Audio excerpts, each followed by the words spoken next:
Voilà, le titre de cette table ronde, au fond, je le savais. Témoignage de nos invités qui sont là, qui ont bénéficié de l'aide de Transition Pro Île-de-France pour leur évolution professionnelle. On va découvrir les destins. C'est pas autre chose, hein, c'est vraiment des destins de nos invités qui sont ici présents. Honneur aux femmes. Marie Azopardi, bonjour. Bonjour. Merci d'être présente. On le voit sur l'affiche, le chemin de vie qu'a parcouru Marie, mais derrière ça, il y a une histoire. Romain Deleu est avec nous. Bonjour Romain. Bonjour. Là aussi, pareil. Vous avez vu, sur l'écran, c'est un peu comme un teasing, comme on dit dans les milieux autorisés, dans le cinéma ou dans la télévision. On va en savoir plus sur Romain, bien sûr. Olivier est avec nous. Olivier Abderhamden. Bonjour Olivier, ça va? Ça va être plus simple de dire Olivier aujourd'hui. Oui, on va rester sur Olivier. Là aussi, un chemin de vie intéressant. Et puis, là, un chemin de vie victorieux, celui de notre invité vedette aujourd'hui pour cette table ronde, notre ambassadeur, puisqu'il est ambassadeur de Transition Pro Île-de-France. Des applaudissements et pour nos invités et pour Trésor Macounda. Bonjour. Alors Trésor, merci d'être avec nous. Trésor qui s'est entraîné aujourd'hui. Il a juste eu le temps de prendre une douche et de venir nous rejoindre. C'est ça, hein, Trésor? C'est exactement ça. Alors c'est avec plaisir que je suis présent et merci pour l'invitation. Écoute, Trésor, alors pour celles et ceux qui ne connaissent pas Trésor, vous avez vu bien sûr la présentation que Trésor est multimédaillé olympique, champion du monde sur 100 mètres, double champion d'Europe sur 100 et 200 mètres, 4 fois donc aux Jeux paralympiques. Officier de l'Ordre national du mérite, ambassadeur Transition Pro Île-de-France depuis 3 ans. Trésor, un athlète depuis toujours. Tu as commencé la course à quel âge? Alors moi j'ai commencé tard, j'ai commencé à 16 ans. Donc quand on commence à 16 ans, c'est assez tard dans notre milieu. Souvent les personnes qui commencent, ils commencent à 6 ans. Donc j'ai commencé un peu trop tard. Mais bon. Ça t'a pas empêché de décrocher des médailles? C'est pour ça que c'était aussi assez important de dire que tout est possible quand on met les choses en place, quand on a les bons accompagnements. Et donc voilà, on va en parler là tout à l'heure, je pense. C'est le message là qu'on va vouloir aussi faire passer. Oui, les valeurs du sport. Et effectivement, tu me l'as dit quand on s'est eu au téléphone, ce parcours qu'elle tient, ce parcours de sportif de haut niveau, rejoint le parcours de nos invités, car toi, pour courir, tu as besoin d'un guide, tu as besoin d'être aidé, et pas que pendant la course d'ailleurs, pendant tout ce qui entoure cette préparation du sportif. Oui, c'est ça, c'est que dans les messages qu'on souhaite faire passer, que je souhaite faire passer, c'est tout ce côté accompagnement. C'est-à-dire qu'aujourd'hui, Transition Pro souhaite accompagner les bénéficiaires de tous les dispositifs qu'on met en place.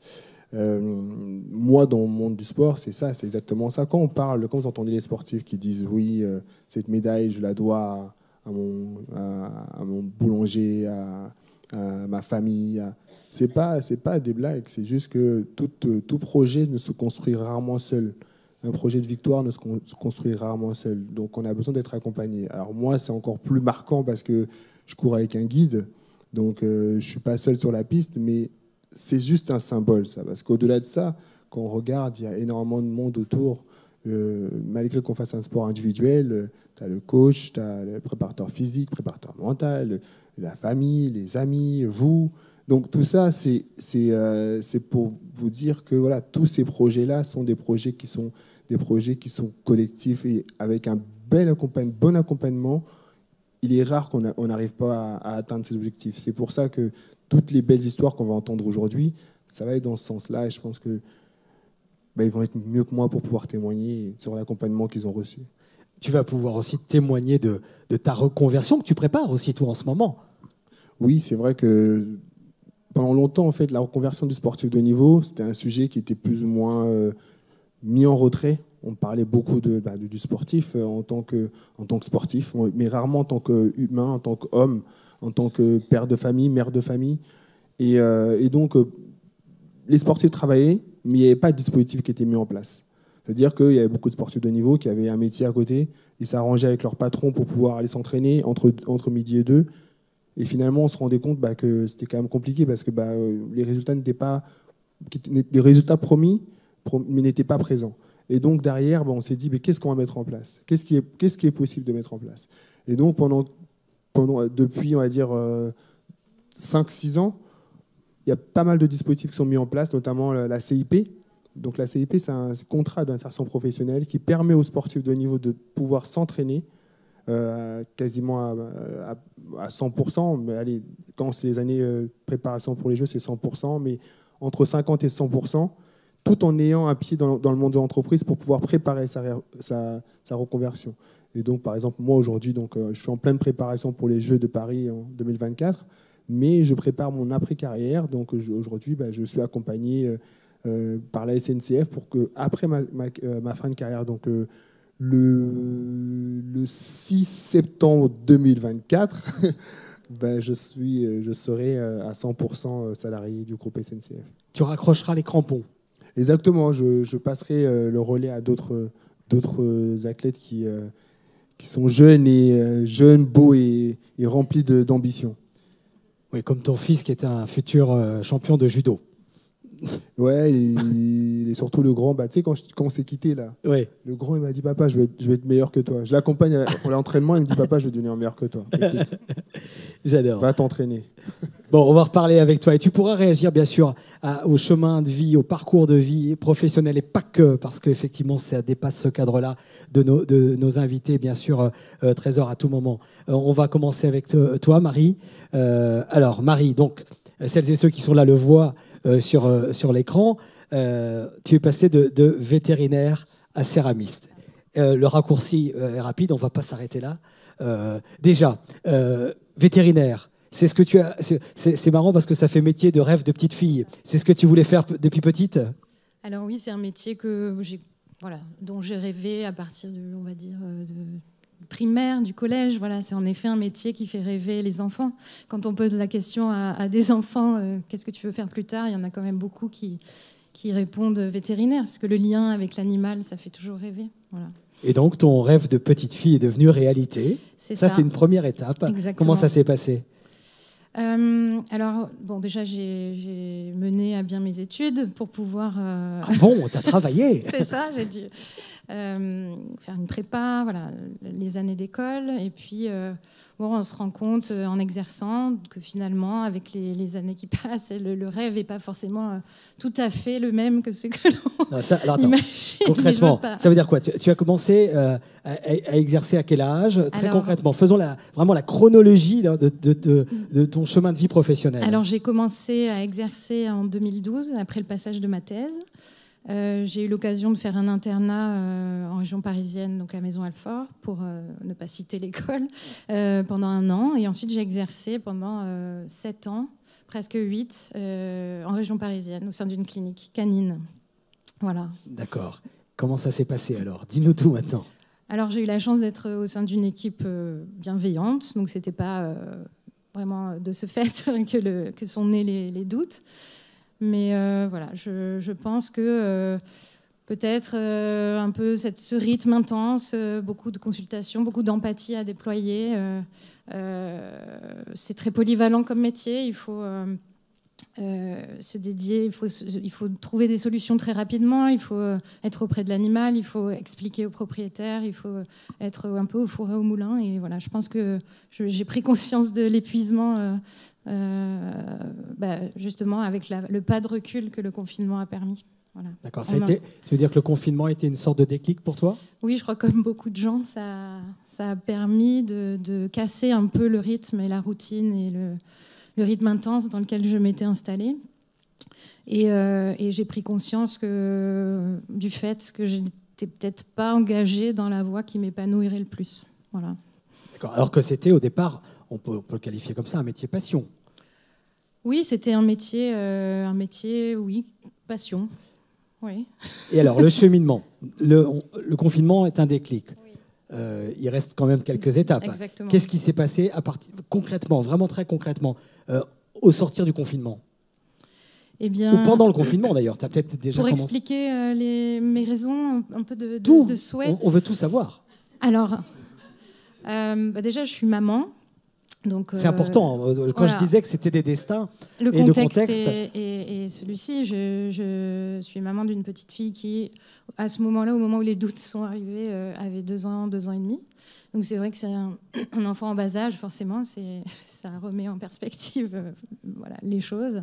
Tu veux dire que c'est chronophage ? Un petit peu. Et puis ça demande aussi de la patience. Et quand on donne beaucoup d'empathie, de patience, de soins, en fait, dans son quotidien, de manière assez intense, je le redis, on est moins patient aussi à la maison. Donc, moi, j'avais pas envie de délaisser et de ne pas pouvoir ni profiter, ni accompagner correctement ma fille, et l'éduquer ou la faire grandir, et même la voir grandir, parce que j'étais quand même beaucoup plus absente que maintenant. Donc, il y a une double prise de conscience, on est d'accord. Il y a à la fois ce moment où tu peux te poser pendant le confinement et justement entamer une réflexion, et une évidence qui apparaît, celle de ta vie de maman. C'est ça.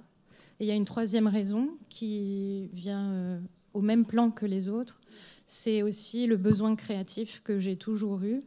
J'ai toujours écrit, chanté, dessiné. Voilà. Et Tu vas nous le prouver tout. Non, je plaisante. Allez, on sort la guitare. Et c'est vrai que c'est venu alimenter, et j'avais vraiment besoin de me nourrir de ça à nouveau. Et je l'avais vraiment délaissé. Voilà.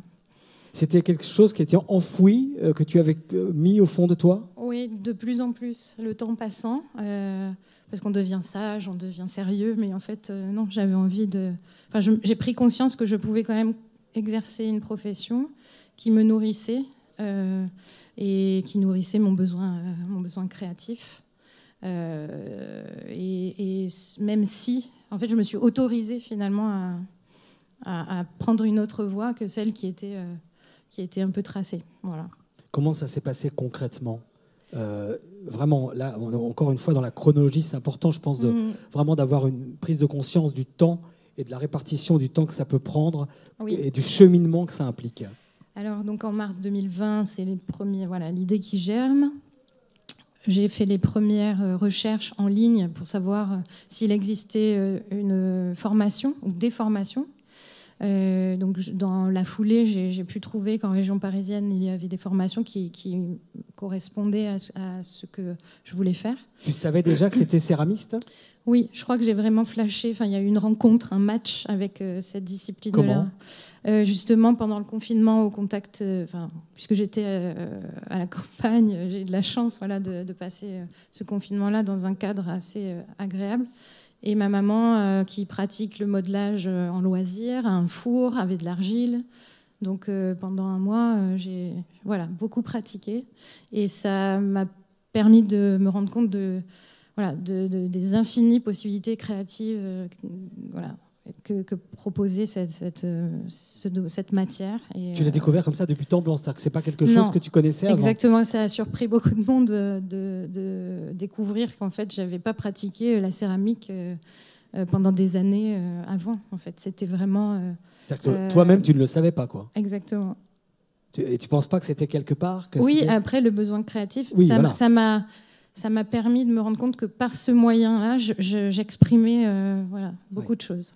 Tu as trouvé la porte d'entrée pour exprimer tout ça. Et donc, alors, le cheminement. Le cheminement, donc la formation, en tout cas une fois la formation trouvée, je suis allée à une réunion d'information dans cet organisme.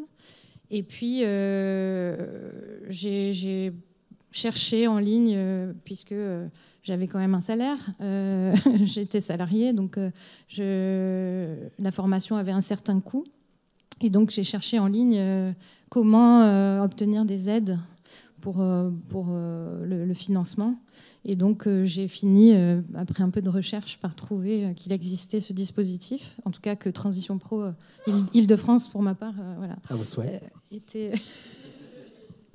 existait. Et puis ça devait être en juin 2020. Voilà. Et j'ai pris un premier rendez-vous avec une première conseillère qui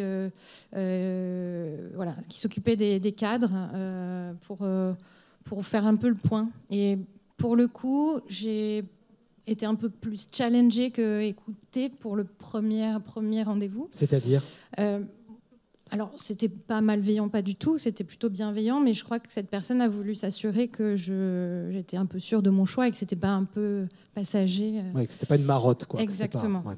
Et donc, suite à cet échange, j'étais pas beaucoup plus avancée, mais disons que moi, ça m'a amené à réfléchir sur le fait que, est-ce que oui ou non, j'étais prête à prendre ce risque, est-ce que j'avais vraiment envie d'y aller? Et en fait, oui, j'avais envie. Donc, prête à abandonner un emploi sûr, un salaire oui, c'est ça. Un peu de folie, quoi. Oui. Oui, oui. Je pense que... c'est une prise de risque. C'est une prise de risque, mais à l'idée de ne pas... d'y retourner, et d'y retourner de manière durable, j'étais très malheureuse. Donc, voilà. Et je pense que ça a permis d'asseoir le fait qu'il fallait que je change. Et donc, premier rendez-vous, et ensuite? Alors, donc, j'ai pris un rendez-vous avec une conseillère en évolution professionnelle. Très bien. Et ça a matché. Alors après, parfois, c'est une question de personne. Mais là, voilà. En tout cas... C'était la bonne personne. Voilà. Je me suis sentie écoutée et accompagnée. On a parlé du projet. Elle m'a amenée à réfléchir sur les raisons qui motivaient ce changement. Elle m'a amenée petit à petit à construire le dossier qui allait être le futur dossier de financement. Et donc ça a consisté en une enquête métier, donc bien comprendre le métier que je visais, pour pas forcément fantasmer seulement. Et ensuite, petit à petit, on rentrait un peu plus dans le vif du sujet avec des chiffres, un plan de financement, et puis voilà, une adéquation personne-projet. Voilà, enfin, en fait, toutes ces étapes-là sont essentielles et ça m'a construite. Ça m'a vraiment permis, moi, même par la suite, d'y voir plus clair, quoi. Le fait d'avoir une écoute comme ça, positive, constructive, exactement, de tomber sur la bonne personne, ça a été déterminant, c'était un facteur X. C'est sûr, c'est certain. Et en plus, je fonctionne pas mal au feeling, comme beaucoup de gens, je pense, mais c'est vrai que le fait de me sentir écoutée avec bienveillance et aidée, parce que j'avais quand même des outils qui m'ont été donnés et qui correspondaient à ma demande, qui correspondaient voilà, au moment où j'en étais dans le projet, on m'a donné les bons outils, donc ça m'a vachement rassurée. Voilà. C'est comme pour Trésor, finalement, d'avoir la bonne personne, le bon guide. Non, mais c'est vrai, de trouver les bonnes personnes. Parce que j'imagine que dans la carrière d'un sportif de haut niveau, on peut changer en fonction de comment on évolue, de guide ou de coach. Et c'est hyper important pour ces résultats, quoi. Oui, la réussite, elle passe par là. Quand on entend le témoignage de Marie, c'est ça. C'est comme je dis, un bon accompagnement, c'est source de réussite. Et c'est vrai, comme tu viens de dire, c'est que dans une carrière pour moi, qui est assez longue, il y a énormément de changements. Et donc, les bons choix qu'on va faire durant cette carrière vont résonner pour la suite. Donc, changement de coach, j'ai changé 4 fois de coach. Mais j'ai toujours fait le choix par rapport à des critères qui étaient pour moi super importants. Et donc pareil pour les guides. Tu parlais de Marie, tu faisais un parallèle avec un guide, avec un bon guide. C'est sûr que si tu n'as pas le bon guide pour t'accompagner vers tes ambitions, tu pourras avoir tes ambitions, mais c'est pas sûr que tu vas les réaliser. Donc l'idée, c'est vraiment de choisir les bonnes personnes, le bon dispositif, sentir les personnes qui vont t'accompagner et derrière, foncer. Foncer, c'est ce qui s'est passé ensuite alors, Marie. Voilà, exactement. Alors après avoir constitué le dossier, je précise, alors peut-être qu'on y viendra après, mais c'est vrai que ce travail, c'est nous qui le faisons. On est très bien accompagnés, mais il faut quand même engager de l'énergie, du temps. C'est normal qu'on s'investisse, qu'on s'implique. Les records, c'est les Trésors qui les bat. Exactement. Non, ce que je veux dire, bien sûr, mais pour toi, c'est pareil. C'est-à-dire que tu es acteur de ta réussite, quoi. Tu es accompagné, mais si toi, tu n'es pas l'élément moteur... Voilà, mais il faut prendre conscience que cet accompagnement, c'est une clé. mais on est obligé d'engager, voilà, de prendre conscience très tôt que c'est nous qui portons le projet, même si on a l'accompagnement des proches, et ça c'est une chance, le soutien de la famille, des amis, du conseiller finalement, parce qu'il fait vraiment partie du cercle de proches, il nous connaît par cœur après. Bien sûr. Voilà. Mais c'est important de très tôt se dire il va falloir Bien sûr. engager un peu d'énergie. Et donc, pour foncer, justement. Et donc, pour foncer, et alors, donc, les étapes suivantes, alors comment ça s'est passé? Donc, une fois le dossier déposé, il était question d'attendre 1 mois ou 2. Et puis, super bonne nouvelle, il a été accepté. Donc, ça m'a permis de programmer l'entrée en formation. C'est ça. Donc, en septembre 2021, j'ai pu commencer ma formation de céramiste. Donc, exit veto. C'est ça. Donc, c'était pas en alternance, c'était pas une semaine en formation et une semaine au travail. C'était vraiment full-time pendant presque 9 mois en formation. Et donc, en région parisienne, enfin sur Paris. Et c'était...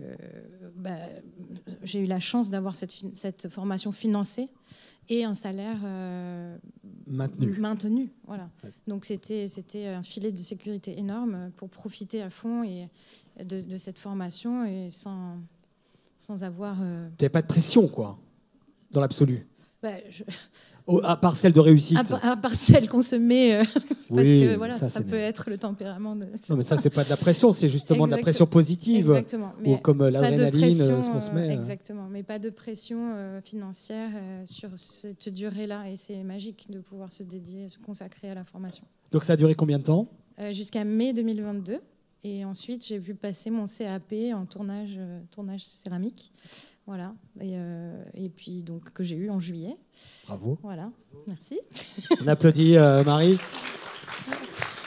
Mais c'est vrai qu'on ne prend pas assez le temps de faire le point. Alors, merci parce que vous me permettez de me rendre compte du chemin parcouru. La prise de conscience, elle n'arrive que maintenant, c'est vrai? Elle arrive petit à petit. Ouais. Tu as ton CAP, Marie? Mais non, mais j'en suis aussi fière que mon diplôme de veto. J'en suis tout aussi fière. Qu'est-ce que c'est noble, les CAP manuels, je veux dire, franchement. Je suis très fière de pouvoir dire que j'exerce maintenant un métier d'art. Alors voilà, justement, concrètement, tu exerces depuis quand et comment ça se passe très concrètement maintenant, toi, la céramiste que tu es? Alors, du coup, j'ai créé mon entreprise en octobre 2022. J'ai eu la chance de suivre, à la suite de la formation au savoir-faire, une formation à l'entrepreneuriat qui m'a beaucoup aidée aussi. Et là, j'ai mon atelier que je finis d'aménager et je suis en rodage de four.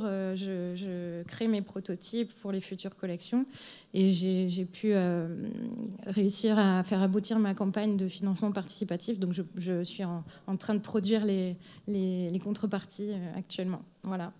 Et tu as un site internet, tu as quelque chose qui... exactement. Oui, le trésor me devance sur la question. Super. Alors, elle a même une page Instagram. Mais je ne vous ai même pas dit le nom de ma marque. Alors, justement, et tu vas nous le dire tout de suite. Alors, donc, j'ai créé la marque Les Mondes de Ma. L'idée, c'est de créer des céramiques utilitaires ou décoratives. Voilà. Très jolies assiettes, très jolis plats. Assiettes, et tout en ayant quand même en tête l'idée du lien humain et du soin, parce que j'ai pas envie de perdre ce lien avec le domaine du soin, pour peut-être essayer de faire passer une émotion, de créer des objets qui continuent à faire du bien, en fait. Voilà.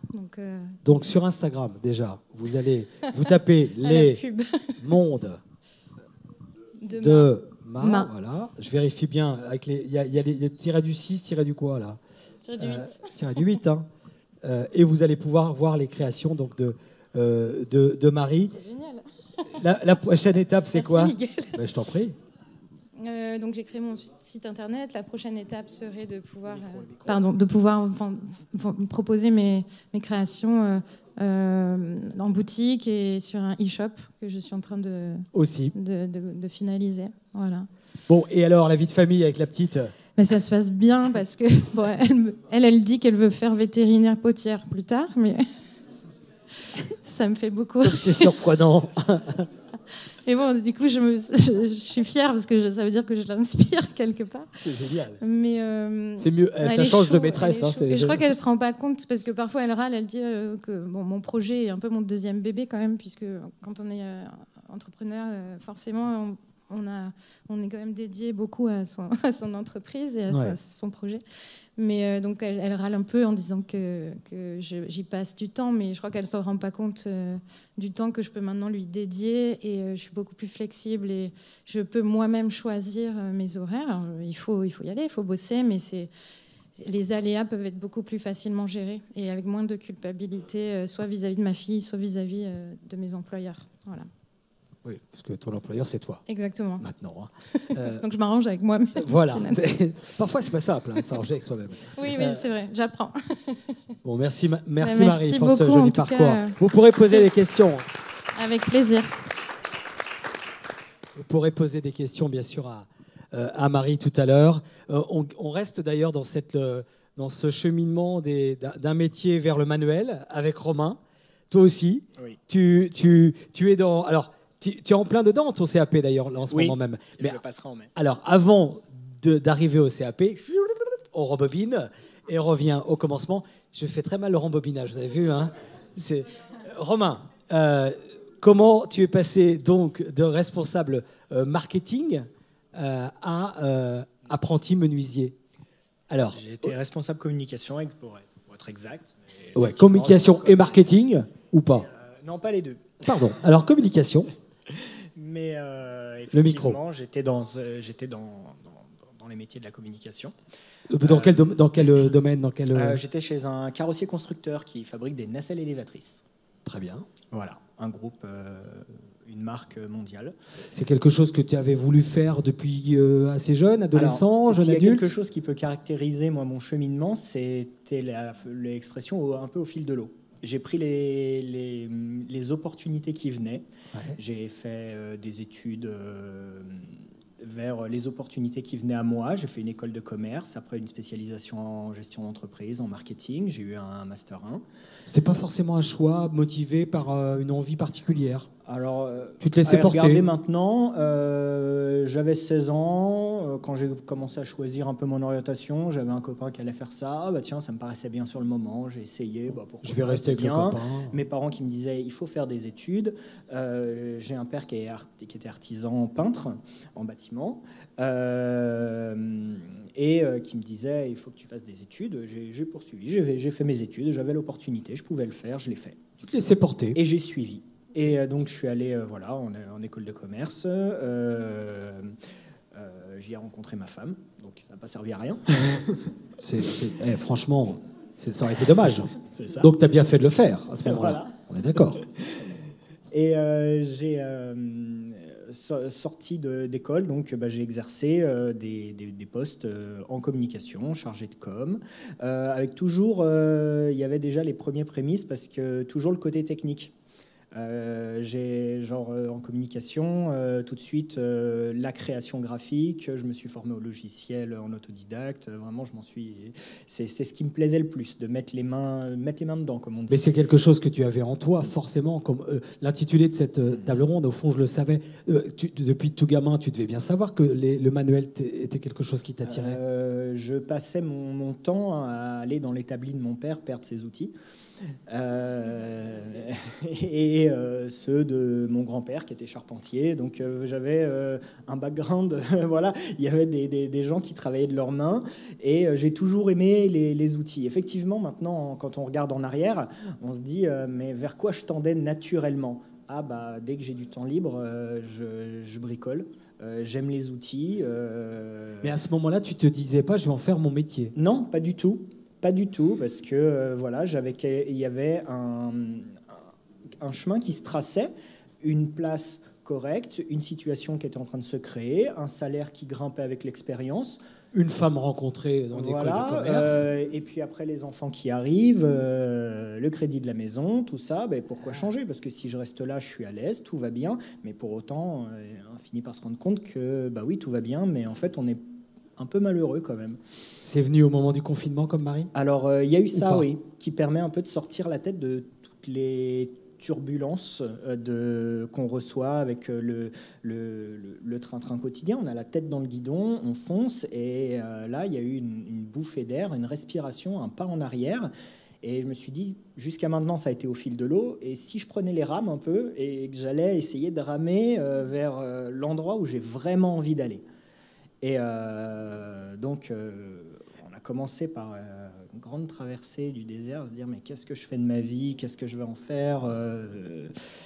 Et vraiment une grande période de doute. Ouais. Et le premier pas, ça a été de se dire, bon, je vais aller voir quelqu'un de spécialisé, je vais faire un bilan de compétences. Parce que je vais lui raconter toute ma carrière, parce que j'ai fait de la com, mais j'ai aussi eu un accident de parcours qui a duré quand même 6 ans en production, où j'ai travaillé dans un atelier, j'ai fait des méthodes, de la qualité, j'étais chef de production, donc j'ai fait plein de choses, mais je me suis dit, ça sur un CV, quelqu'un qui le reçoit, il se dit, waouh, c'est n'importe quoi. Qui est cette personne? Il a fait tout, donc on m'aimait bien en entreprise parce que je faisais un peu de tout et ça se passait bien. Voilà, je faisais un peu le couteau suisse.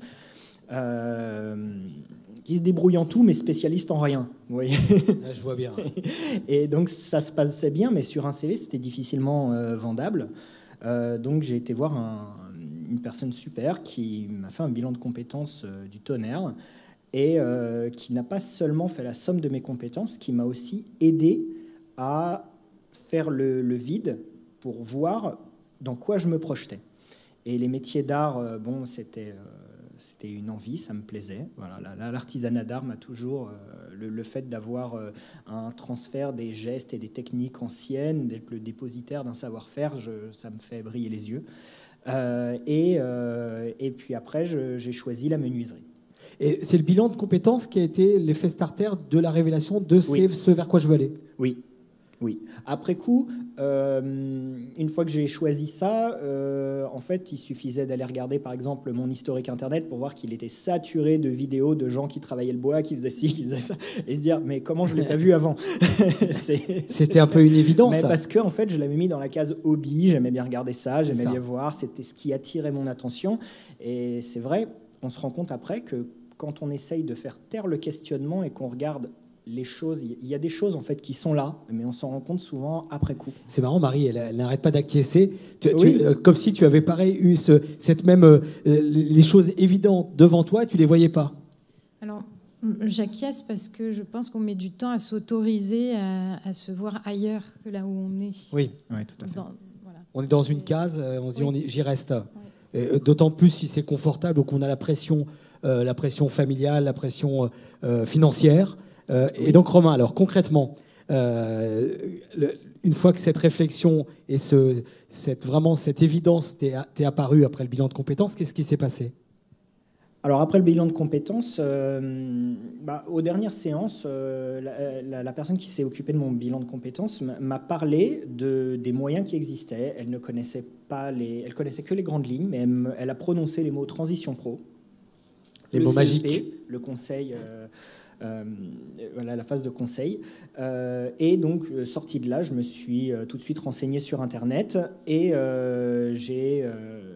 donc j'étais cadre à l'époque, donc j'ai contacté l'APEC, qui est partenaire de Transition Pro, et je suis tombé sur quelqu'un de super. Là encore, je te rejoins, c'est vraiment une question de personne. Je suis vraiment très bien tombé. Quelqu'un qui m'a suivi, qui à la fois m'a testé pour voir s'il y avait vraiment de l'envie derrière et la force de l'envie et du projet, et qui en même temps m'a donné les outils. Elle m'a pointé, elle m'a laissé faire le travail, elle a réorienté et elle m'a accompagné jusqu'au moment du dépôt du dossier. Le dossier est le dossier conséquent. Sans cette personne, tu n'aurais pas pu le faire? Il y a d'autres moyens. Il y a des ateliers pour le remplir. Je l'aurais fait différemment. Mais là, je me suis senti soutenu et c'est le genre les remises en question comme ça. Le parcours est semé de doutes. Et peut-être que l'une de ces périodes de doute m'aurait fait abandonner. Ouais. Là, je me suis senti soutenu. Il y avait quelqu'un qui attendait que je lui renvoie le résultat de mes enquêtes terrain, qui attendait que je lui renvoie la rédaction de pourquoi je faisais le tout pour le présenter dans mon dossier. Donc, quelque part, ça a été mon guide. tu es acteur de ton propre destin professionnel, mais un bon acteur, il a besoin d'un bon metteur en scène, d'un beau costumier et d'une bonne maquilleuse. C'est ça. C'est C'est une un métaphore guide, c'est cinéma. un coach. Donc, après le dépôt du dossier, il s'est passé quoi? Combien de temps? Alors, je l'ai déposé en mai et j'ai eu la réponse fin juillet.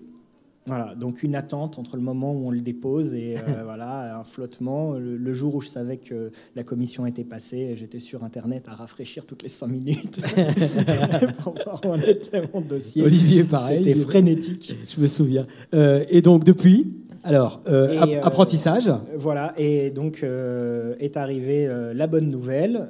J'étais financé, donc apprentissage. Je suis rentré à la Fédération compagnonique en CAP menuisier fabricant en septembre. Et donc je suis en alternance avec une société, les métiers du bois, qui est un des acteurs incontournables de la restauration du patrimoine. Bien sûr. Dans le bois, pour le coup. Comment ça se passe? Ça se passe super bien. Ça se passe, c'est génial. C'est très fatigant parce que j'ai pas mal de trajets pour y aller, mais bon, c'est différent. J'étais à un quart d'heure de chez moi avant. J'étais pas bien. Là, maintenant, je me lève à 5 heures du matin, je rentre à 19 heures. Je termine mes semaines très fatigué, mais c'est super. C'est super. Voilà. C'est bon. T'es heureux. Ouais. Oui. Vous pourrez poser vos questions, bien sûr, à Romain sur son parcours. C'est plus qu'un parcours professionnel, c'est un parcours personnel, encore une fois, un chemin de vie. On va découvrir le chemin de vie d'Olivier maintenant que moi que je connais, et je vous conseille d'aller jeter une oreille sur le podcast que nous avons enregistré ensemble, qui s'intitule lui aussi « Au fond, je le savais », sur toutes les plateformes. Vous pourrez réécouter d'ailleurs à loisir l'histoire d'Olivier qu'il raconte avec ses mots en se parlant à lui-même. Moi, Une sacrée expérience. J'ai juste servi de sparring partner, mais c'est lui qui a raconté son histoire, qu'il va vous raconter maintenant. Olivier, on le voit donc ton chemin à toi. Il a commencé professionnellement dans quelque chose dans lequel tu t'épanouissais quand même. Dans lequel je faisais ma vie. Voilà. Tu étais un cadre. Oui, j'étais successful. Cadre.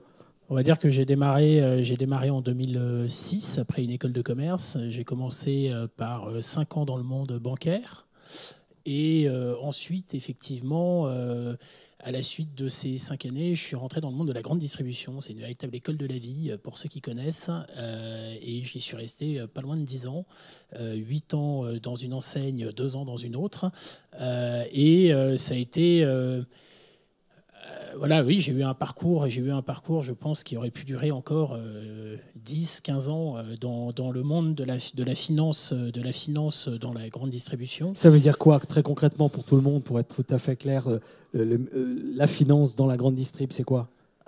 J'ai commencé dans la première enseigne de grande distribution. J'étais responsable du contrôle de gestion pour l'enseigne sur tout le sud-est de la France. Donc, je m'occupais de 360 magasins et 3,6 milliards d'euros de chiffre d'affaires. Voilà. Toute petite mission. Voilà. Et j'ai terminé pour une autre enseigne de grande distribution où j'étais en charge de toute la partie financière et gestion d'une centrale d'achat. Alors oui, c'est le moment où vous pouvez me jeter des tomates, mais voilà, d'une centrale d'achat alimentaire. Et donc j'ai vécu la montée de la crise en Ukraine, le début de l'inflation, enfin voilà, de près, en direct live. Donc beaucoup de travail, grosse charge de travail. Grosse charge de travail, des horaires à rallonge, mais d'un certain côté, j'avais ce souhait de bien faire. Et moi, je suis quelqu'un, quand je m'engage, j'aime bien m'engager jusqu'au bout.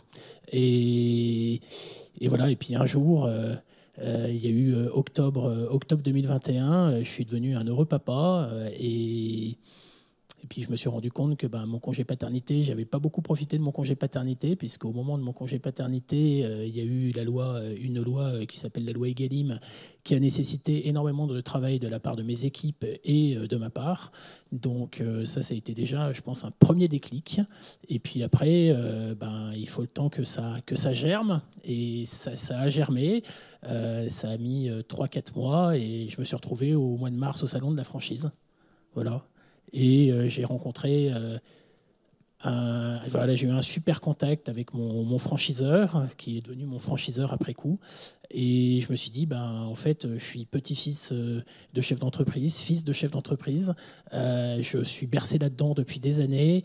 J'ai toujours voulu faire un peu l'inverse. C'est un peu comme ça, c'est le petit côté un peu masculin. On veut toujours faire l'inverse de ce que font ses parents. Et en fait, l'air de rien, c'était une question qui me taraudé depuis un certain nombre d'années, et au mois de mars, voilà, j'ai eu la rencontre avec cet homme-là, un côté humain, et je me suis dit, mais en fait, c'est ce que je veux faire, quoi. Voilà.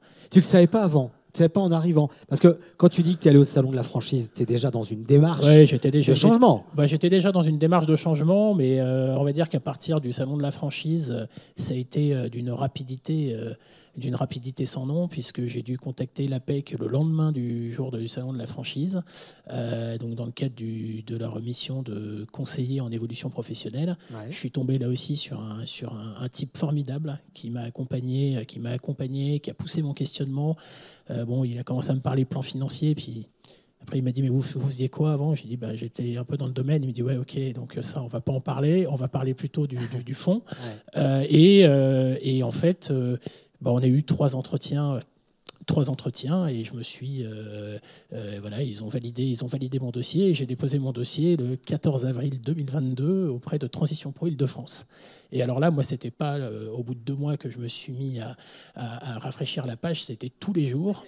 Je passais 3 ou 4 fois sur le site, parce que voilà, c'est un moment. Il faut imaginer que ce moment d'attente. Alors, je ne sais pas si ça a été vécu par mes 2 collègues du jour, mais ce moment d'attente, c'est un moment où on se lève tous les matins avec des sentiments très variés. C'est-à-dire qu'on a certains matins où on se dit, mais qu'est-ce que j'ai fait? Et d'autres matins où on se dit, ouais, c'est génial. Et voilà. Et donc, c'est vraiment un effet de dents de scie, un effet de dents de scie, mais qui est atroce. Vous avez vécu la même chose, Romain et Marie? C'est les montagnes russes. On passe de génial, j'ai eu le courage de le faire, c'est super. Ah, mais qu'est-ce que je suis en train de faire de ma vie? C'est dur. Marie? Alors, moi, je crois que je l'ai mis un petit peu loin dans ma tête. Une fois que le dossier était validé, envoyé, je me suis dit, j'attends patiemment. En fait, les résultats m'ont été envoyés par mail, même un peu en avance par rapport à ce que je pensais. Donc, c'était la super bonne surprise. Donc, toi, c'était un peu advienne que pourra. En fait, je savais que je ne doutais pas de ma décision. D'accord. En revanche, je savais qu'il détenait la clé. Ouais, voilà. La clé. J'avais peur pour ça. L'autre clé, moi, je trouve qu'elle est la même pour vous trois, c'est à chaque fois, c'est le côté humain, la bonne personne, la personne géniale sur laquelle vous êtes tombé, qui a été aussi un élément déterminant. Olivier, pour continuer donc le parcours. Effectivement, donc dépôt du dossier le 14 avril, 2 mois d'attente interminable. Ouais. Interminable. Et puis j'ai eu la réponse le 15 juin 2022, et j'ai posé ma démission le lendemain, parce que moi, contrairement à mes 2 collègues, je suis passé par le dispositif démissionnaire. C'est important de le dire, parce que ça, c'est un dispositif qui n'est pas forcément connu. Hein. Ouais. En gros, le dispositif démissionnaire, c'est demander en quelque sorte une validation à la commission paritaire qui est pilotée par Transition Pro Île-de-France. C'est demander la légitimation de sa démission, qui permet derrière à Pôle emploi de nous considérer comme quelqu'un qui aurait été potentiellement licencié. C'est important, et de bénéficier des aides pendant toute la durée pendant en tous les cas 2 ans. Voilà, et c'est un élément qui est important. Et alors il y a un point qui me paraît aussi important de préciser, c'est que dans ce dispositif, il y a besoin d'avoir travaillé pendant 5 ans en continu. Et il y a une chose qu'on voit assez peu et qu'il faut dire, c'est que ça peut être 5 ans dans plusieurs entreprises. À partir du moment où les contrats sont en parfaite continuité, c'est valable, c'est faisable. Il n'y a pas de limite là-dessus. Voilà. Et pour savoir si vous êtes éligible, moi c'est par là où je suis passé, et j'ai fait des screens écrans, etc. pour être sûr que derrière on puisse pas me dire que j'étais pas éligible. Il faut passer par le site démissionreconversion.gouv.fr, où vous avez la possibilité d'avoir une réponse immédiate sur votre éligibilité à ce parcours. Voilà. Et alors donc depuis, Tu t'es lancé, donc après, là on est dans la démission, maintenant reconstruction. Alors avant la démission, il y a eu 3 mois d'attente. Alors oui aussi. Parce que j'avais un préavis à respecter, voilà, et que l'entreprise dans laquelle j'étais était sur un gros chantier où où je m'étais engagé à continuer à travailler jusqu'au bout. Ils t'ont pas laissé partir comme ça, quoi. Non, et donc j'ai quitté le 15 septembre. Par contre, j'avais une telle énergie que le 16 septembre, je me suis inscrit à Pôle Emploi, et le 17 septembre, un samedi, j'ai fait mon dépôt de capital. Voilà, parce que j'avais qu'une seule envie, c'était de démarrer. Voilà, ça faisait 6 mois que j'attendais, et j'avais cette envie, cette niaque. Voilà. Sans transition pro, Île-de-France, tu n'aurais pas pu. Sans transition pro. Parce qu'avec le train de vie que je ne connais pas les revenus de l'époque, mais avec le train de vie d'un cadre comme ça dans la finance, en tant que père de famille, avec des responsabilités financières que ça implique. Sans transition pro, j'avais pas de 36 méthodes. J'en avais que une, parce que en l'occurrence,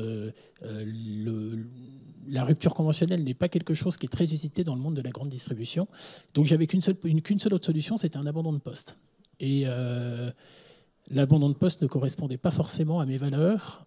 Pour moi, il y a une question de loyauté dans un contrat de travail. Voilà. Et donc, j'avais qu'une seule solution, c'était transition pro. Donc, j'ai été ravi quand j'ai eu ce retour positif de la part de transition pro. Ça a été une bouffée d'air et une claque à la fois. C'est-à-dire que je ne raconte pas comment s'est passé mon 14 juin, où je suis passé d'une émotion fantastique, parce que j'étais hyper heureux. À 5 minutes après, je me suis retrouvé, et c'est rare de me retrouver dans cette situation-là, où j'étais quasiment en larmes, à appeler ma femme en lui disant excusez-moi du terme, mais putain, c'est fait. Voilà. Et là, il va falloir Purée, ça marchait aussi. Purée, c'est très bien aussi. Ouais. Voilà. Et donc, maintenant, le boss donne des conseils aux chefs d'entreprise. Voilà, oui. Alors effectivement, je me suis lancé le 17 septembre pour la franchise TAB. Donc c'est une franchise américaine, et ce que j'organise, moi, c'est des ateliers de co-développement et d'intelligence collective pour les chefs d'entreprise, ce qui permet aux chefs d'entreprise de traiter, c'est un petit groupe de 6-7 chefs d'entreprise, de traiter donc une question par chef d'entreprise tous les mois pour régler des problématiques qu'ils peuvent avoir. Ça peut être des problématiques RH, ça peut être des problématiques de croissance, enfin tous les sujets des chefs d'entreprise. Et j'ai pas honte de le dire parce que ça peut faire bizarre, mais ça fait 7 mois que je m'éclate et que je m'épanouis comme jamais je m'étais épanoui sur mes 17 années précédentes. Et surtout, j'ai pas l'impression de travailler, quoi. Voilà. Je fais ce qui me plaît, et d'un certain côté, j'ai un petit regret de pas l'avoir fait avant. C'est vrai ? Clairement, oui. Et d'ailleurs, tu parlais de ton enfant tout à l'heure, mais ta vie de famille, qu'est-ce que ça a changé ? Alors, ma vie de famille, waouh, il y a eu du changement. Je ne voyais pas mon fils le matin, je ne voyais pas mon fils le soir. Et là, je vais chercher mon fils tous les jours au parc. C'est une règle que je me suis fixée. C'est des moments fantastiques de vie de famille. Et je vais rajouter un élément, c'est que ma femme va accoucher d'un deuxième fin juin. Voilà, merci. Spontanément, les applaudissements tout de suite. Bravo madame, elle s'appelle comment ? Rétilia. Rétilia, si vous nous écoutez, voilà. Bravo. Elle écoutera sûrement. Voilà. Mais en tous les cas, oui, fin juin, un deuxième enfant, donc beaucoup de choses, beaucoup d'émotions qui vont arriver, et donc rien que pour ça, je peux pas regretter mon choix. Il faut savoir que le jour où j'ai déposé le capital de ma boîte, le lendemain, ma femme m'a appris qu'elle était enceinte. Et là, je me suis dit, putain, mince. Purée. Ouais, purée, voilà. Je me suis dit, purée, j'ai tout lâché, je me suis lancé dans un truc, et là, je me rends compte qu'en fait, j'avais déjà charge d'une âme, et que je vais avoir charge de 2 âmes. Voilà. Est-ce que vous êtes d'accord avec Olivier, Romain et Marie que vous dites au fond de vous, j'aurais peut-être dû le faire avant ou pas ? Mieux vaut tard que jamais pour moi, mais bon. Pour ma part, j'étais pas forcément prête, je pense. Non. Je regrette pas tout ce parcours parce que ça m'a construite en un sens. Ah ouais. Et j'étais pas prête à ouvrir les yeux sur ce. Mais chaque chemin est différent, Romain. Moi, j'aurais pu le faire un peu avant, mais je pense que le cheminement était nécessaire. Il a été nécessaire d'en passer par là pour arriver là, même s'il y a eu des moments de souffrance, des moments de grands doutes. Et j'aimerais bien rebondir sur ce que tu viens de dire, c'est que la famille est super importante parce que forcément, on change de vie professionnelle, on parle de parcours pro, mais derrière, on impacte notre famille avec ce choix. Moi, heureusement, mon premier supporter, c'est ma femme qui m'a toujours dit mais vas-y, il faut que tu ailles au bout de ce truc-là. Oui, voilà, c'est ça, c'est que c'est important d'avoir derrière nous notre famille, puisqu'on les emmène quelque part avec nous, donc enfants, conjoints. Et il y a le guide il y a le guide Pôle emploi Transition Pro APEC, mais il y a aussi et d'ailleurs, tiens Trésor, la vie de famille, ta vie de père, est-ce que, et je connais la réponse, mais comment tu imagines ta reconversion professionnelle par rapport à ça? Est-ce que ça a fait partie justement des composantes importantes pour choisir ce que tu allais faire après ta carrière d'athlète de haut niveau? Alors, je vous rejoins vraiment, c'est Romain et Olivier et Marie, je vous rejoins sur vraiment l'essentiel de l'accompagnement de la famille dans ces projets-là. Moi, après les Jeux de Tokyo, j'ai eu pas mal de questionnements, savoir est-ce que j'allais continuer ma carrière ou pas jusqu'à Paris, parce que c'est tout le temps des déplacements, c'est les enfants seuls avec maman. Donc une gestion qui doit être vraiment... je la plains parfois. Parce que voilà, moi quand je suis au bout du monde et elle est avec les enfants, mais sauf que voilà, quand je lui ai dit est-ce que ça te dérange que je continue ma carrière jusqu'à Paris, tout de suite elle a dit oui. Elle a dit non, ça ne me dérange pas, je veux que tu y ailles. C'est ton rêve, il faut que tu y ailles. Et donc vraiment comme vous, c'est ça, c'est un soutien qui est premier dans des projets aussi importants parce que c'est un bouleversement. Si je continue ma carrière ou pas, c'est un bouleversement. Vous, si vous restez dans votre métier d'avant, même si vous étiez malheureux, mais changer de métier, c'est un bouleversement. C'est des prises de risques.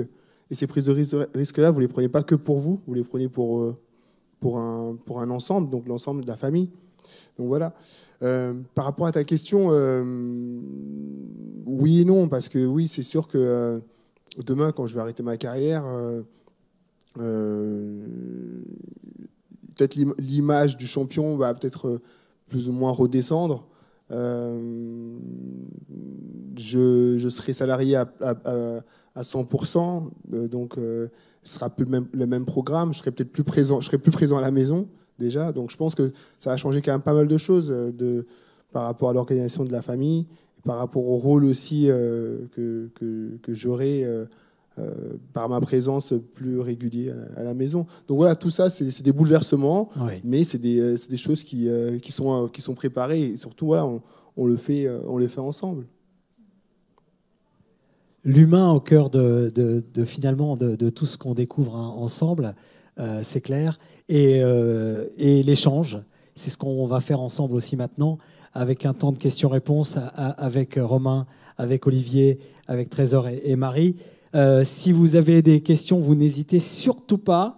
Vous avez Sandrine qui est là, regardez, cette belle jeune femme qui lève les bras au ciel. Alléluia, Sandrine. Sandrine qui a le micro et qui va vous le passer. Vous levez la main, hop, et on vous donne le micro. Vous posez votre question en disant qui vous êtes. N'hésitez pas, n'ayez pas peur. Voilà, il y a du monde. Moi, je ne vois pas avec les lumières, donc voilà, madame en rouge. Vous êtes en rouge, en rose ? Rouge et rose, c'est très bien. Je pensais que c'était moi qui ne voyais pas ici. Donc... Bonjour. Bonjour à tous, je suis Yveline et en fait j'aurais une question, enfin c'est plus des précisions à Olivier. Voilà, en fait quand vous avez choisi de démissionner, est-ce que vous avez perçu vos indemnités parce que quand on démissionne, en principe... Parce qu'en fait, moi, j'ai 17 ans de boîte. Et en fait, comme je voudrais savoir la meilleure option pour moi, pour continuer ma transition tranquillement, quoi. Alors, avec 17 ans d'ancienneté dans une entreprise, ça vaut le coup quand même de poser la question à l'employeur avant pour une rupture conventionnelle. Oui. Ça, c'est un bon conseil que je peux vous donner, c'est celui-là. Ensuite, après, les choix, en fait, il y en a plus beaucoup. Pour toucher les indemnités, il y avait la possibilité de faire un abandon de poste encore récemment. Après, chacun est libre de faire comme il a envie de le faire. Hein. Bon, c'est pas mon truc, mais voilà. Il y avait la possibilité de faire un abandon de poste. Cette possibilité est, je crois, tarie. C'est plus possible. Enfin, ou en tous les cas, ça va plus l'être dans quelques semaines, voire quelques mois. Donc, en fait, il reste qu'une possibilité, c'est de passer par le dispositif démissionnaire. Et qui dit démission dit qu'il n'y a aucune indemnité. Par contre, on bénéficie des ACDIC pendant une durée de 2 ans. D'accord. Qui permet Après de 17 ans de boîte, voilà. Ce serait dommage quand même, peut-être, non ? C'est ça. Enfin, je sais pas. Bon. Tout dépend de l'employeur, si vous vous entendez bien avec lui ou pas. On verra bien. Je vous remercie en tout cas pour vos précisions. D'autres questions ? N'hésitez pas, profitez-en. Profitez de nos témoins. Madame, a levé le bras. Allez-y, madame. Oui, j'avais une question pour Olivier. Vous avez voulu devenir franchiseur. En quoi vous avez besoin de transition pro dans votre projet, en fait ? Alors, j'ai eu besoin de transition pro pour donner en quelque sorte une structure et surtout un cadre à mon projet. Alors, et le cadre, c'était quoi ? C'était de de limiter les risques dans le cadre d'une création, parce que c'est pas parce qu'on devient franchisé et qu'on achète une zone ou voilà, enfin tout ce qui est possible dans le cadre d'une franchise que les risques sont nuls. Donc là, l'idée, c'était vraiment de donner un cadre et en quelque sorte une sécurité, de sécuriser mon parcours de jeune créateur d'entreprise. Alors après, j'aurais eu une autre méthode, effectivement, ça aurait été de démissionner, de n'avoir le droit à rien et de monter ma boîte. Ça aurait été complètement fou. Voilà. Et donc, c'est pas ce que je conseillerais pour le coup. Voilà. Merci beaucoup. C'est vrai que sans justement cette aide, c'est ce que je disais tout à l'heure, c'était vraiment se mettre en péril, quoi. On va dire que l'aide, ça permet de... ce que Transition Pro Île-de-France nous permet, à mon sens, c'est de faire 70% du chemin pour se sécuriser. Voilà. Après, il reste 30%, et les autres 30%, là, il faut mettre de l'huile de coude, il faut faire ce que font tous les chefs d'entreprise, et je pense que autour de moi, certains confirmeront. Voilà. Marie ? Ça reste un pari de monter une entreprise, de créer. Mais... Là, en l'occurrence, c'est quoi comme statut auto-entrepreneur pour commencer? C'est une micro-entreprise. C'est le plus simple, hein, je pense, pour commencer. Pour tester un projet, c'est le plus simple. Dans ce domaine-là, c'est la majorité de mes collègues artisans ont créé ce statut-là. Oui, qui était assez simple à mettre en place. On n'a pas besoin de comptabilité. Pour démarrer, en tout cas. Pour démarrer. Après, j'espère en sortir, en fait, ce serait bon signe. Ça voudrait dire que vous avez dépassé les 70 000 voilà. de chiffre d'affaires. Exactement. 72 600. C'est ça, c'est très précis. Je vous le souhaite. Merci, Miguel. Je suis Jean-Claude Chiffre. Donc, pardon. Donc c'est un pari, mais qui est un pari accompagné. On n'est pas, le pari de se lancer en créant suite à une démission sans aide, ce serait, en effet, ça se rapproche de la folie, parce que ça veut dire, bien sûr, c'est parier beaucoup plus gros que ce que tu as eu l'occasion de faire. Voilà. Clairement, oui. Donc, clairement. Alors moi, pour le coup, j'ai monté une société. Oui. Voilà. Oui, bien sûr. Pour le coup, moi, j'ai monté une société parce qu'on ne peut pas signer de contrat de franchise en tant que. C'est ce que j'allais dire. C'est SARL classique. Maintenant, effectivement, je rejoins Marie. On est clairement sur du domaine de la folie si on fait ça sans se sécuriser, quoi. Enfin, ça serait pas un bon conseil du tout de pousser à quelqu'un qui a envie de se lancer dans une activité entrepreneuriale. De lui dire vas-y fonce sans aucune ressource, etc. Transition Pro là-dessus nous apporte clairement une aide très précieuse. Romain, d'ailleurs, c'est quoi l'objectif pour toi c'est d'être ton propre chef d'entreprise, d'avoir ta société ou de travailler dans une société? Alors moi, dans le domaine de la menuiserie, surtout en monument historique, je pense qu'il y a une somme de savoir-faire à acquérir qui est trop grande pour se lancer tout de suite après un diplôme. Et je pense qu'il y a quelques années... à rouler ma bosse qui m'attendent. Avec les compagnons, avec... Voilà, c'est ça. Mais je voulais juste revenir sur la question de madame, parce qu'il y a aussi le projet de transition professionnelle dans lequel on ne démissionne pas. On reste sur le papier, moi c'est ce dont j'ai bénéficié, on reste sur le papier en contrat avec l'entreprise et pendant 1 an ou 2 ans, la durée de la formation, on est financé, salaire maintenu et en contrat avec l'entreprise. Votre entreprise continue à vous payer et se fait rembourser votre salaire. Et là, c'est ceinture et bretelles. Alors Marie me dit quand même que c'est pas simple d'en sortir ensuite quand même. Ça implique quand même de sortir de l'entreprise à la fin de son effectivement, à la fin, il faut sortir de l'entreprise. Mais ça permet de le préparer et au moins on a déjà le savoir-faire. Mais la durée de la formation et acquis, voilà. Alors, j'espère pas dire de bêtises, mais il me semble qu'en dispositif démissionnaire, la formation n'est pas financée.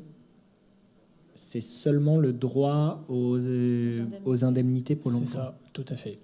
Voilà. D'autres questions pour Olivier, pour Romain, pour Marie, pour Trésor? Oui, bonjour, ici. Ah, je ne vous voyais pas, pardon. Bonjour à tous, merci pour vos témoignages qui sont assez encourageants, inspirants et un peu réconfortants aussi. J'ai une question pour Marie. Je voulais revenir sur un élément que vous avez expliqué dans le cadre du processus de reconversion. Vous avez expliqué après le CAP, céramiste, que vous avez eu un volet formation à l'entrepreneuriat et aussi un volet campagne participative pour le financement. Est-ce que vous pourriez peut-être, dans la mesure du temps qui nous reste, nous expliquer comment ça s'est actionné? Est-ce que c'est avec Transition Pro ou est-ce que ce sont des acteurs distincts? Oui, ce sont des acteurs distincts. C'est pour ça que pour l'instant, je n'ai pas forcément développé, mais ça m'a beaucoup apporté également. Ça s'appelle aussi de l'accompagnement. Donc, il faut savoir que ces choses-là existent. En l'occurrence, là, il s'agissait d'un organisme qui propose un accompagnement pour les entrepreneurs en artisanat d'art. Et ça m'a permis de découvrir toutes les casquettes de ce métier et de mettre en application plein de tips, voilà, pour comprendre.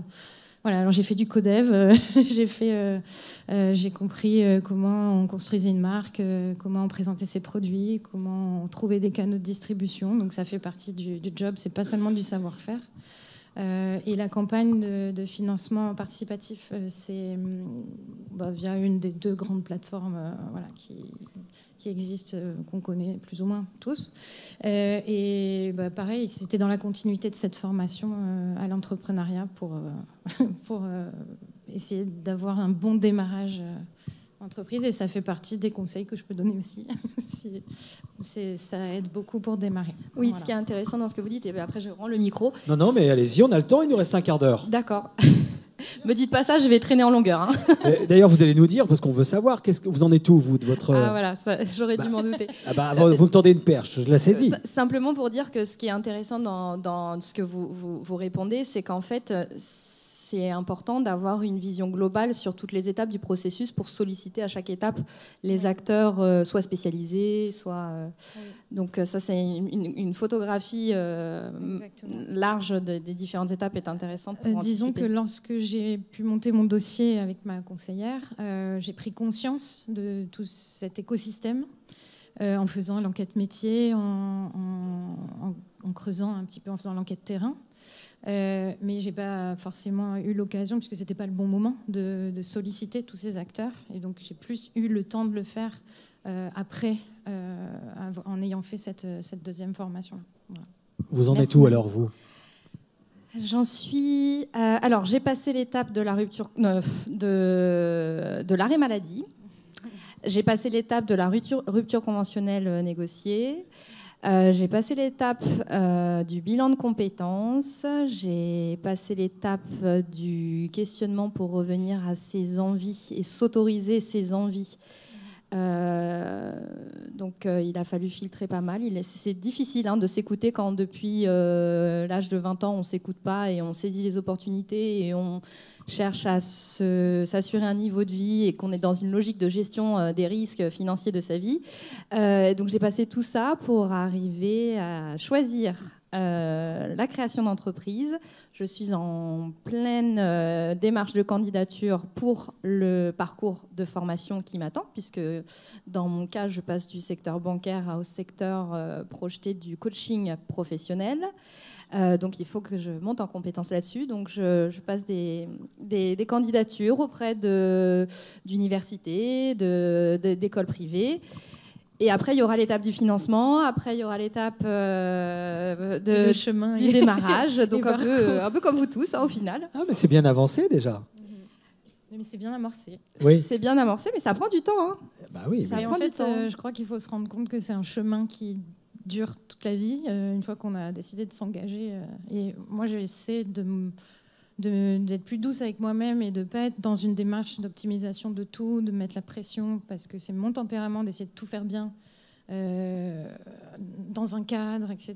Et en fait, ça fait du bien aussi d'essayer de prendre un pas de recul et de ponctuer et de profiter aussi, c'est un peu cliché, mais de profiter du chemin en même temps qu'on a l'objectif. Il faut se donner du temps. C'est pour ça que le Covid a peut-être déclenché des choses chez beaucoup de gens dans le monde. Mais c'est important de prendre du temps, mais aussi de toujours être dans une forme d'alternance entre patience vis-à-vis de soi-même et puis de la vie et action. Il faut être dans l'action, il faut faire des choses chaque semaine. Enfin, on se fixe chacun ses objectifs. Bien sûr. Mais déjà, la présence ici aujourd'hui, c'est une action pour nous tous. Donc, il faut continuer. Patience et longueur de temps font plus que force ni que rage. D'autres questions, peut-être ? Oui, bonjour. En fait, moi, j'ai pas de questions. Mais je voulais vous remercier parce qu'en fait, je suis venu à cette conférence en pensant que j'allais rien apprendre, plus par curiosité, en fait. Je me suis dit, tiens, je vais écouter les parcours de ces gens. Et en fait, vous m'avez donné, sans vous en rendre compte, quelques grammes de votre courage et de votre force. Et je sais que je vais ressortir heureux d'ici et avec plein d'espoir. Et ça, c'est super. Et une petite mention spéciale pour Trésor et en tant que recordman d'Europe du 400 mètres en salle, ça j'oublierai pas non plus. Donc bravo. Merci. Trésor. Merci beaucoup. C'est encourageant, il faut continuer après les JO de 2024, Trésor.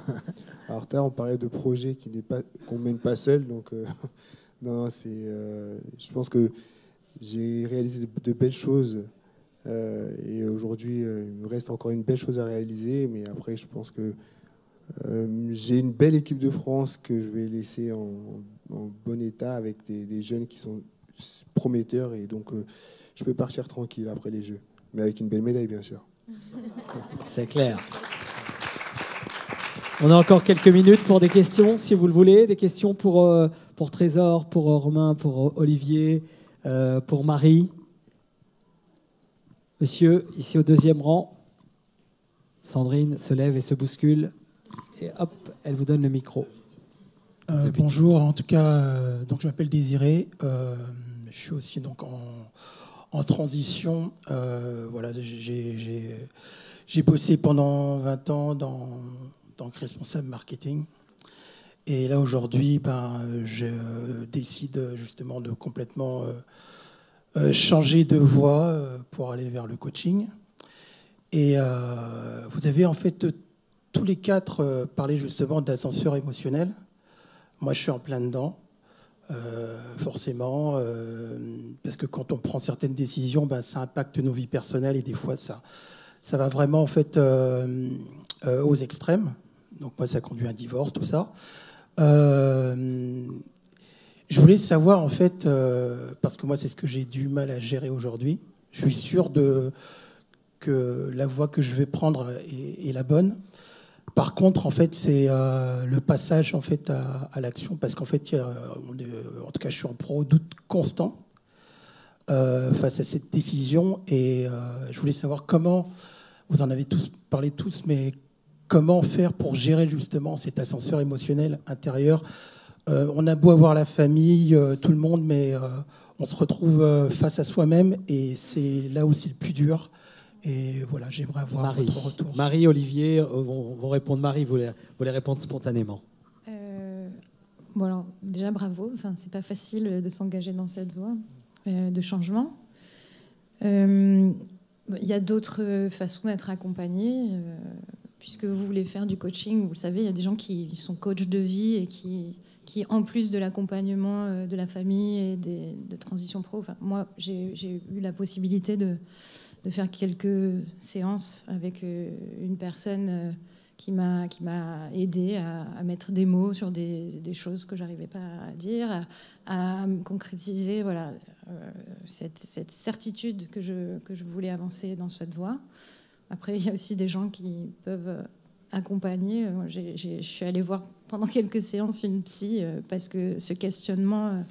Enfin, je pense que c'est pas un gros mot, c'est considéré comme un gros mot d'aller voir un psy, mais en fait, je crois que beaucoup de gens ont besoin de parler, et la communication et le fait de pouvoir échanger avec quelqu'un qui est neutre, qui n'est pas dans notre environnement habituel, ça fait du bien.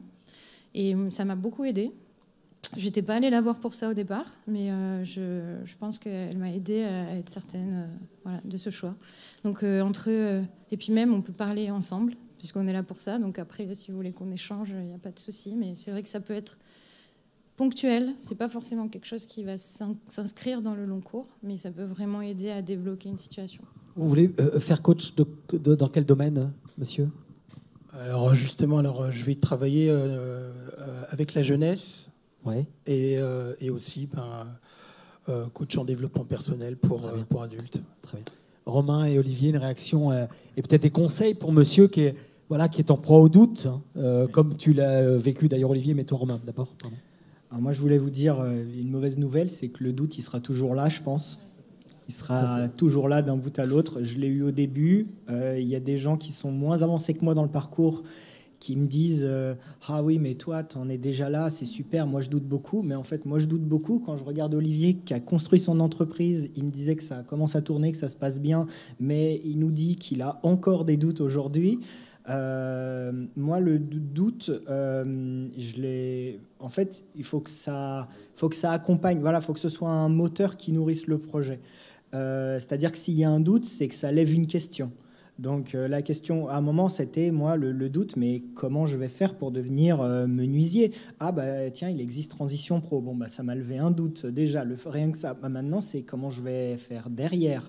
En fait, il y en a tout le long du parcours. Et je pense que même si je monte ma boîte et qu'un jour, j'ai 10 employés qui travaillent pour moi et que je suis dans le monument historique, j'aurai un doute demain sur comment je vais payer mes salariés, si mon contrat s'annule et tout ça. Donc je pense que c'est quelque chose avec lequel il faut vivre, mais l'utiliser comme un allié qui vous fait vous poser des questions sur attention, il va y avoir des embûches. Et ça passe. Les bons moments, ils passent, mais il passe de doute aussi. C'est comme le trac, monsieur. On l'a toujours sur scène, toujours le trac. Mais ça nous sert de moteur. On le garde toute la vie. Olivier ? Déjà, le coaching, c'est un beau métier. Moi, je suis coach d'affaires. Donc, si jamais vous cherchez une franchise, on peut en discuter. J'en profite tant qu'on y est. Il est fort. Il est bon, hein ? Il est bon, hein ? Ensuite, je dirais que j'ai 2 idées qui me passent par la tête. La première, c'est par qui se faire accompagner. Je dirais que dans le cadre d'une franchise, il y a 2 familles. Il y a notre famille, celle qui nous entoure au quotidien, et puis il y a la famille de l'ensemble des franchisés avec lesquels on travaille, etc. Et quand on a la chance d'être dans un réseau où il y a une véritable famille, c'est un vrai soutien. Et après, je vais rejoindre un peu ce que disait mon collègue du jour, c'est que ce n'est que le début. Ce n'est que le début, ça va être comme ça tous les jours. Il n'y a pas un matin où je me lève sans me dire mais il reste tout ça à faire, ou tiens, j'ai tel doute sur ça. En ce moment, j'ai d'autres projets. C'est le futur job du chef d'entreprise. Le chef d'entreprise, il n'y a aucun matin où il se lève et il se dit mon salaire va tomber. C'est le principe même du chef d'entreprise, c'est qu'il n'a plus de fiche de paye, c'est fini ça. Enfin, il peut en avoir, mais ça tombe pas tout seul. Voilà. Et donc, effectivement, ces questions-là, c'est des questions qu'on va se poser au quotidien, vraiment. Et j'espère pour vous que vous allez passer ce cap, parce que vous verrez, c'est magnifique derrière. Ce n'est que le début, monsieur. Voilà. Merci, Olivier. Avant de vous remercier tous les 4, je vais laisser le mot de la fin, tiens, à notre ambassadeur, l'ambassadeur de Transition Pro Île-de-France. Trésor, quelques mots pour conclure ce moment qu'on a partagé ensemble avec ces destins d'Olivier, Marie et Romain. Comme je disais tout à l'heure avant de commencer, on allait écouter des belles histoires. C'est vraiment des belles histoires. Juste une question à vous poser à vous 3. Il y a quelques temps, on a fait un micro-trottoir et on demandait à chaque personne qu'on croisait qui voulait nous répondre, bien sûr. Parce que... Est-ce que vous faites le métier de vos rêves aujourd'hui? Romain? Aujourd'hui, je fais ce que j'ai envie de faire. Je ne sais pas si dans 20 ans, je serai toujours menuisier, mais là, aujourd'hui, j'ai la sensation de faire ce que je veux faire. Vraiment ce que je veux. Olivier? Au vu de l'épanouissement depuis 7 mois et du bon qui a été fait, clairement, c'est le métier de mes rêves. Après, les rêves peuvent évoluer, mais en tous les cas, à aujourd'hui, c'est clairement le métier de mes rêves. Marie? Moi, je m'éclate. Je suis super contente. Je suis d'accord sur le fait que les rêves peuvent évoluer, qu'on ne sait pas ce qui peut se passer demain. Surtout si je me rends compte que cette envie est venue assez vite. Mais là, ça me permet quand même de m'épanouir et de me nourrir. Voilà, de régénérer l'énergie, on va dire. Voilà, Trésor. Merci beaucoup. Et c'est vrai que quand on écoute tous ces témoignages, on se rend compte que plus on est bien accompagné, et plus c'est possible. Donc voilà, c'est tous ces témoignages qui sont importants, et j'ai vraiment envie que ces témoignages aillent encore plus loin au-delà des murs, parce que je pense que ça va permettre à d'autres personnes de rejoindre votre processus et demain de se dire pourquoi pas moi.